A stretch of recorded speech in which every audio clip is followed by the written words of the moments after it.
Hi there. I'm Darren. I want to talk to you about the police application and hiring process, kind of an overview. I spent 25 years in policing and left as a captain, as a recruiting commander, and as a division commander. So I've been a part of the hiring process for several years. I've been a background investigator and I've sat on interview boards. I've been a recruiting commander. So I know a little bit about the process. And I want to maybe answer some questions or alleviate some fears about that process. Being hired as a police officer is one of the most difficult things to do. The process is long. From the time that you apply to the time that you actually get hired, this is even before the academy, you can expect anywhere from 6 to 9 months, even a year. So you don't want to expect something to happen overnight. It's just not going to happen that way. You may have gotten jobs in the past where you put in your application on Monday. By Wednesday, you got a call for an interview. Your interview was on Friday, and they hired you and you started Monday. That's great. It's not going to happen in policing. At least if it does, it happens on a very, very rare basis. Too many states have laws that require certain things to happen before you can start. And those things take time to schedule. They take time to get results back. So expect for a long, or expect a long process, as long as 6 to 9 months. So the first step, most likely, is to determine what agency you want to apply for, and this is important because you don't want to apply everywhere. The so-called shotgun approach. There's a lot of pitfalls to that. So narrow it down to 2 or 3 agencies that you want to work for. And then you have to start their application process. So you fill out what is like an HR application for anywhere else, maybe 3 to 4 pages. It's going to ask for your demographic information, your personal identifying information. It's going to ask for your past employment, maybe some residences, some references, list of certifications, that type of thing. Once you submit that, you've started the process, and usually the Human Resource Office takes the initial application and sends it over to the police department, and from there they begin their process. And it usually consists of a written test, a physical agility test, and a personal history statement. Now, a written test is exactly that. Anticipate anywhere from 50 to 100, maybe 200 questions. For most of the departments, they're using what's called a civil service exam. If the department, the agency, has not declared itself as a civil service agency, you can get some variations. But most of the tests that I've seen throughout my career, in having gone through application processes with multiple departments and working for multiple departments, I can tell you that the test is primarily English grammar, spelling, reading comprehension, and some basic math. If math scares you, I want to tell you to hold on just a second, because I don't think it even reaches the algebra level. Most sixth graders can pass the math on a police entrance exam. But if you're not prepared for it, if you haven't brushed up on those skills, you may have some trouble with it. But that's the written test. You'll go in usually as a group. You'll test with maybe 15 to 20 other people, depending on the size of the agency, depending on the size of the applicant pool. I have tested with as many as 2,500 people for a single job. That was in the mid 90s. It was a different market back then, a different environment. And we're not seeing near the number of applications for police officer in 2020 that we did in 1995. It just is what it is. So, but you'll sit in a room, you'll be handed a test, probably some sort of a Scantron sheet or an answer sheet, and you'll just simply put the correct answer to the question. Once your test is accepted, sometimes on the same day, sometimes the next day, sometimes a week later, you take a physical agility test. The physical agility test varies from department to department. Some departments have an obstacle course where they might ask you to jump over a 2-foot fence, a 4-foot fence, a 6-foot wall, maybe even an 8-foot wall. You might have to climb several sets of stairs, maybe run through a tunnel, drag a dummy, pull the trigger on a weapon while holding it in a ring. There's a lot of different skills that they put into an obstacle course, and they can vary from department to department. So check with the department where you're applying and find out what their physical agility test consists of. That way you know what to practice. A lot of departments do push-ups, sit-ups, 300-meter sprint, mile-and-a-half run. I've seen places add a vertical jump, and one of the new trends in policing is the row machine. I say new, it's come about in the last 10 years. And you'll have to row 2,000 meters on a row machine.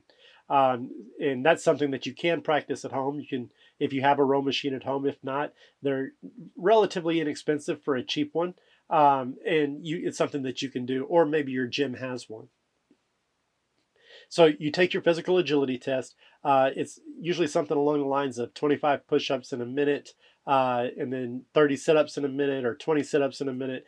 But the department's going to list what those requirements are. Some departments will vary those between male or female, and by age. So at 45 years old, I'm going to have different standards than a 22-year-old. Our bodies are different. It's just that's what age does to you.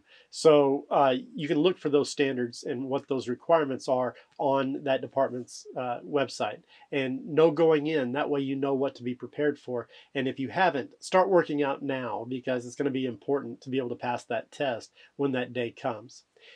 Once you pass all of that, and perhaps before, it really depends on the agency, but for most agencies I've been involved in, it's come after the test and the physical agility. You're going to get a personal history statement.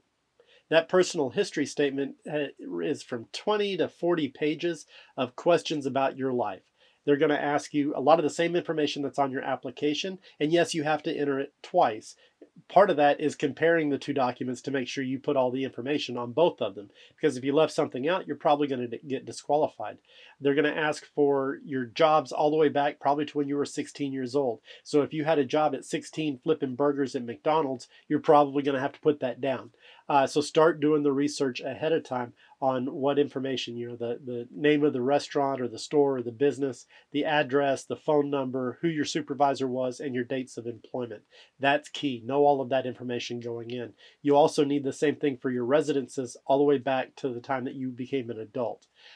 So know your address, your landlord if you rented, and anybody that lived with you when you were there. They may even ask for your neighbor's information from when you lived there. This isn't as much of a struggle at 24, 25 years old as it is at 45 or 50 years old. By then you've lived a few places, and you may not remember what those neighbors' names were from 20 years ago. So start making a list, start doing the research, reach out to people, get current phone numbers, get current addresses. That way, the background investigator can contact all of them. If your background investigation goes smoothly, you've got a much better opportunity at getting through the process and getting through it successfully.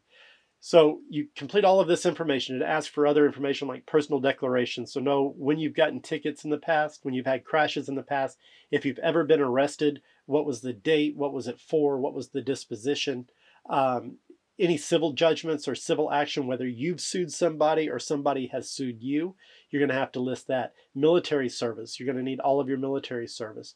And then any other licenses or certifications. If maybe you're a registered nurse and you have a nursing license, you're going to have to put that down. Maybe you're a pilot, maybe you're a ham radio operator.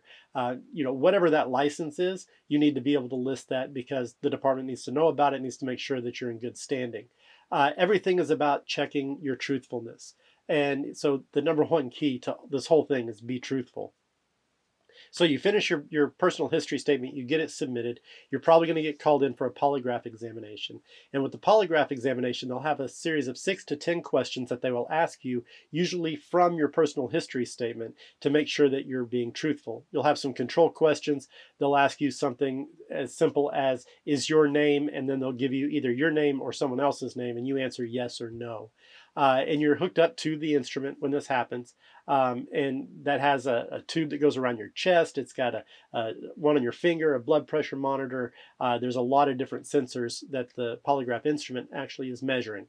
So just be prepared to sit motionless in a chair for anywhere from 5 to 10 minutes while the polygraph exam is going on. But before the polygraph exam, they're going to ask you the same series of questions, and make sure you don't change your answers from your background statement. This is another place where you can really get hung up badly in the process, because if you say that you've never lived in California and the polygraph examiner says, have you listed all your residences here? And then you remember, oh yeah, I lived in California for 6 months. So you say, oh, I forgot to put this down. Then you may get disqualified for that omission, even though you're fessing up to it during the process. That's going to be a department to department thing. That's why it is imperative that you're accurate with all of your documentation going into the process. So you'll sit down with the polygraph examiner. They'll ask you the questions, you answer, and a lot of times they'll tell you you did fine, or there's some deception, or we were unable to get a reading. Those are kind of the 3 ways that a polygraph can end. but your background investigator will visit with you on that. If you get through that okay, you'll get to the oral review board or the interview panel. That's going to be a series of questions. They'll ask you some of the basics. Why do you want to work here? Tell me about yourself. What are your strongest traits? What are your weakest traits? We've all been through job interviews before, and we know how those go.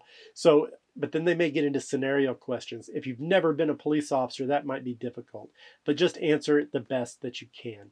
After the interview, the background investigation is complete. If everything's going well, you may get a conditional offer. And what that conditional offer is if you finish the rest of this process, we're going to give you a job. And that's the rest of the process is the psychological examination, the medical physical. Psychological examination, a lot of departments still use the MMPI. I think that's the Minnesota Multiphasic Inventory, something along those lines. Don't quote me on it. But mine was 560 questions. And there were things like, are you afraid of spiders? If you were a reporter, would you enjoy reporting on the theater? Do you like mechanics magazines? Questions like this. And they're easy questions, but the stress of it is having to answer them 560 something times. It can take up to 2 to 3 hours just to fill in all the bubbles. When you get done, you're exhausted just from the test. Like I said, it's not difficult, but it's just draining emotionally.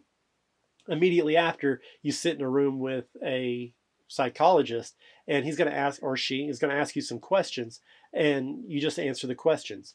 It can be nerve-wracking. It can be stressful. Why? Because at this point, you've made it so far through the process that you're getting excited, and this is something that you can't control, your psychology. So you're afraid that something might be wrong, because who's ever set for a psychological exam unless you've gone through the process before? So you're kind of stressed. You're kind of worried. It's something to be concerned about, but it just adds to the whole thing.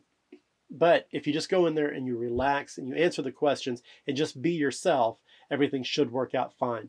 Now, some departments use some other things in the psychological exam. I took one that even included an IQ test. That was an interesting test as well. So just be prepared for anything when you go in. The last psychological I took was a battery actually of 5 tests.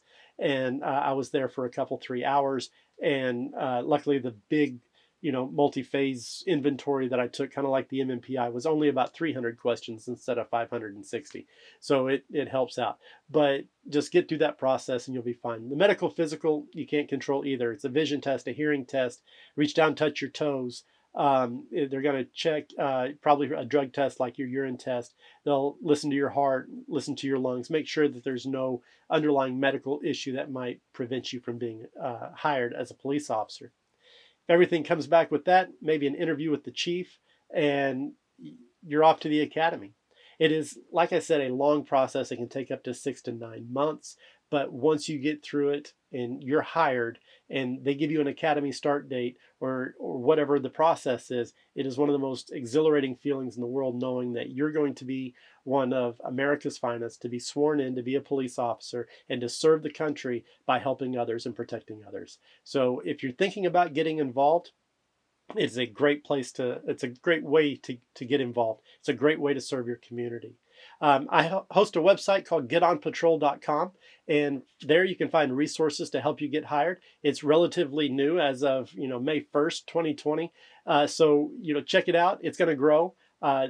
Enjoy my channel, I hope. If you do, subscribe, like, comment.